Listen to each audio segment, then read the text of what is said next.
Ja, nič, ne, včeraj smo videli, da so eni kar precej pogumni pa glasni, ko se gre za govorjenje na streamu, kaj bo pa zdaj v realnosti, pa bomo videli.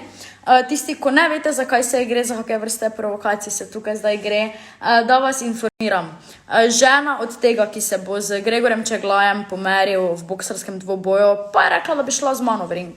Svaka čas za pogum, ampak zdaj je treba vzeti te stvari resno.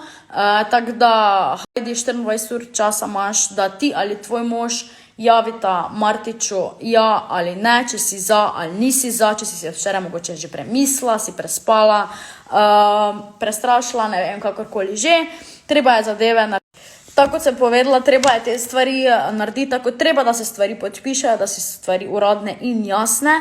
Vam pa lahko povem že, da je 99% sigurno, da se bo ta boks dvoboj, kjer bo še ful dosti enih drugih fajtov, kjer se gre v prvi vrsti za dobrodelnost in to je edini razlog, da sem se sploh zdaj oglasila na te provokacije. Dobrodelnost je edini razlog, zaradi katere bomo delali ta event.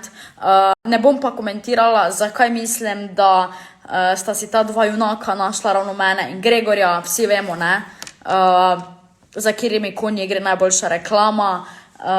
Ampak okej, v redu, ker se gre za dobrodelnost, v redu, drugače se nikoli ne bi jaz sploh zdaj oglašala na take stvari, ampak v redu, gremo narediti tako treba.